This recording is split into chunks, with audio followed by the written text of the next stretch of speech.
This is Krystel with today's episode of Living the Wiccan Life. Today I want to talk about Edgar Cayce, the late psychic who was born in Hopkinsville, Kentucky in the late 1800s. He went, I think, as far as 7th or 8th grade in school. He had a hard time studying. One of his first hints of his psychic ability, he was studying for a spelling test which he just could not get, and his father kept insisting and running him over it, and he couldn't get it. And finally a voice inside him told him to take a nap and sleep with his head, lay down with his head on the spelling book. So he asked his father if he could rest, and he curled up and did that, and when he woke up he knew every word in the book, the page it was on. Earlier, before that event, Edgar Cayce was out in the woods walking, and this voice came to him and told him that he could have whatever he wanted, and asked him what it was. And he thought a minute, and he said he wanted to help people. In his early 20s, after he was married, he lost his voice. Nothing seemed to work to bring it back until he met a young hypnotist who was traveling through town. And the hypnotist suggested that he should hypnotize Edgar Cayce and direct his body to healing. Cayce, being desperate, agreed.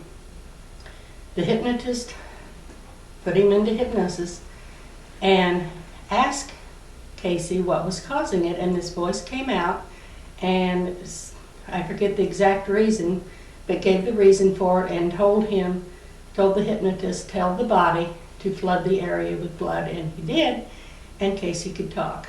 They began to work together to explore this phenomenon. It ended up with Cayce giving what he called readings, and his source for this he called the Information.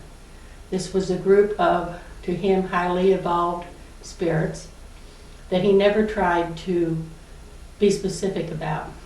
He had many adventures, including getting arrested for fortune telling, appearing with his picture in the paper with his pretty young blonde secretary.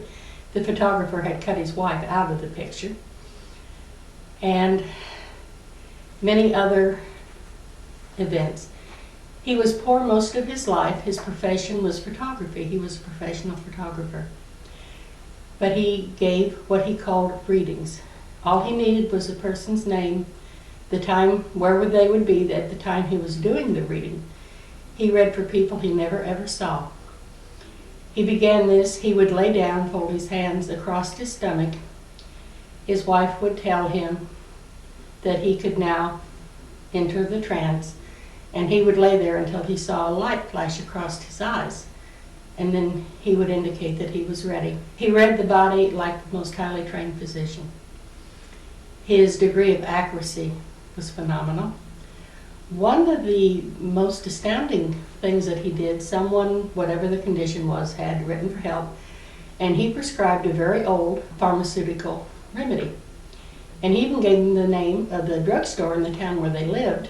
And remember, he did not know this person, had never seen them and would not see them, and sent them to go get it. Even told them it was up on a shelf behind the cash register, I think. Well, the druggist hadn't heard of it, and finally he was persuaded to look, and he still couldn't find it. So they got back in touch with Cayce, and this was before phone calls. They were writing letters. Cayce said, it's up on that shelf behind some other bottle, listed it exactly. They went back, the druggist really looked and found it. For many years he limited himself to what he called his basic healing readings. Then he started giving spontaneously past life readings, which shocked him as much as anyone because he didn't believe in past lives. One of the most, to me, amazing confirmations of this was in later years during World War II. One of his sons was engaged to be married, and he loved this girl dearly, but he kept dreaming he was strangling her. And worried about this, he asked his father to give him a reading. And in the reading, he found out that in a past life, many past lives, he had been married to her. She had been unfaithful to him, and he had always killed her. Well, that's an interesting story at that point. But his father also named that in this life, the man that she was unfaithful with was his son's best friend, who within a short time came home on leave from the service. His son introduced his fiancée and his friend. They both criticized each other bitterly, and that night they ran off together. His son, of course, was heartbroken, but in later years he saw the wisdom of it, because this time he didn't kill her and he was able to make peace and forgive them both.